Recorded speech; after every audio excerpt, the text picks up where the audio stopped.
Hi, welcome back to my channel. Today we're going to be getting into Trader Joe's skincare.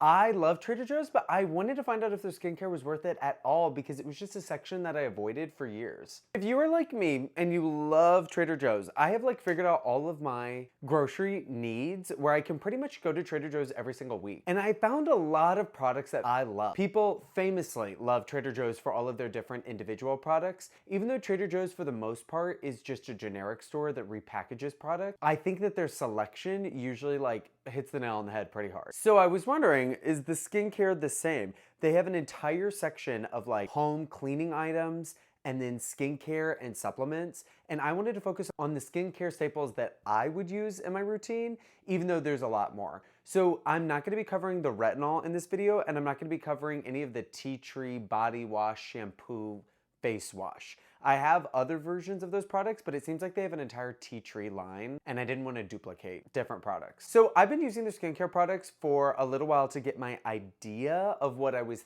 thinking, and I've actually learned quite a bit. I've never used any of their products before, and they were all relatively well priced. The most expensive product I'm going to show you guys was $10. Everything else was less expensive, and I actually think that there's a couple of products in here that I would use to replace products in my current routine. Today I'm going to be reviewing the lip mask, hand cream, firming body butter, face cleanser, face scrub, ultra hydrating moisturizer. Oh my god.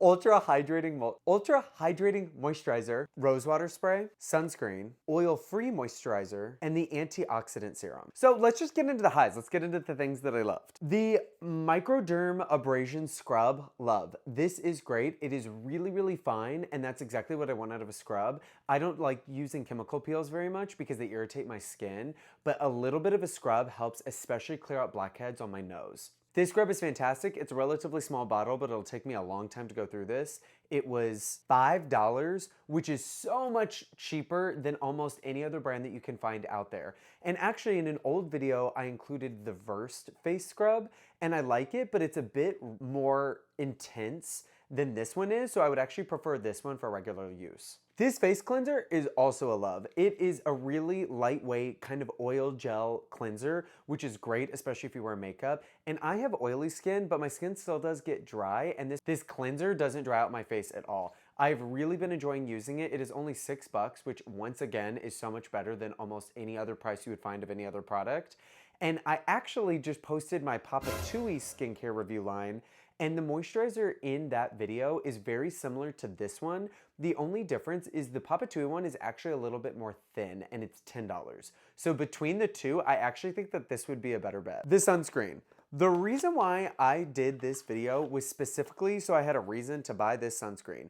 I am about to go on a trip. I wanted sunscreen that wouldn't melt into my eyes and burn my eyes, that was fragrance free, that had a good amount of coverage, and that didn't leave a white cast. And this sunscreen is every single one of those things. It is a super lightweight gel consistency. It dries down matte. It is not drying. It doesn't have an insane scent. After 2 minutes, the sunscreen scent goes away. And it's been fantastic. I really love it. And for $10, it is a fantastic sunscreen, especially because you can find something very similar, like a Supergoop sunscreen, that is way more expensive than this, and I would say does the same exact thing, almost better. The Ultra Hydrating Gel Moisturizer, also love this. If you remember back in the day, they've changed it multiple times, but there is an e.l.f. It's like Hello e.l.f. It's a little blue tub moisturizer. And I used to use that one years ago, but it has fragrance and I didn't really love that part of it. Then they came out with a fragrance-free version, but I think they changed the formula and I just didn't love it and I moved on. This moisturizer is great. It provides enough moisture and it doesn't make my face feel tight. I would not say it's ultra hydrating. So especially if you have dry skin, you might honestly need more than this, but for me, it's been really, really awesome. And this entire tub is $9, which is fantastic. It's once again gonna take me a long time to go through this, and it's honestly probably gonna replace one of my other moisturizers that I use when I need something just a little bit thicker beyond just my daytime usage. Okay, now I'm gonna talk about two products that I liked but didn't love and I don't think I would buy again. The first one is the Ultra Moisturizing Hand Cream.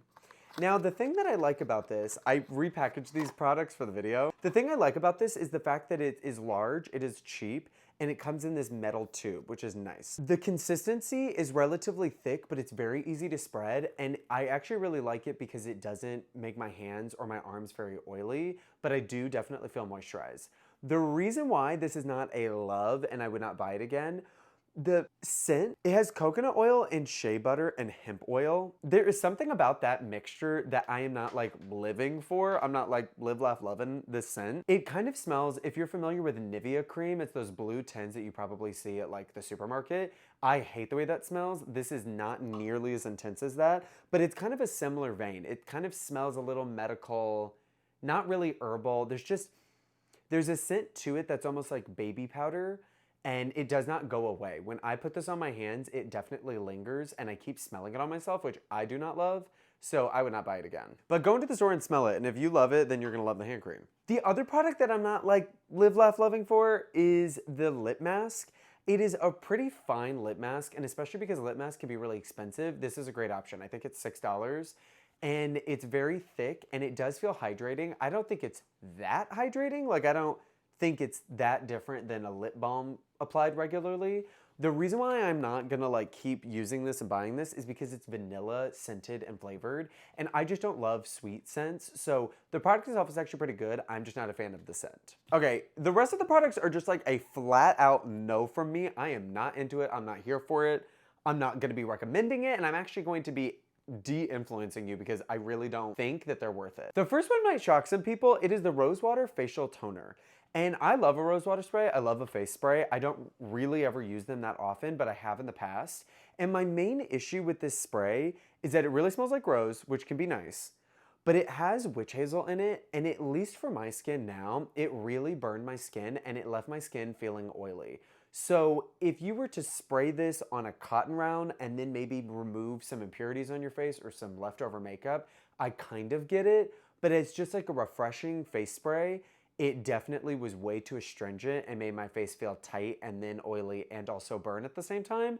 So it's just not for me. But I feel like some people love this, so I just might be in this camp alone. The other one is the Nourish Oil-Free Moisturizer. Now they had a couple other moisturizers there, and I wanted to focus on this one because it's like kind of the main average moisturizer. And my main problem with this is that it just doesn't do enough to be worth it. It is cheap, but it's also feels like a cheap product.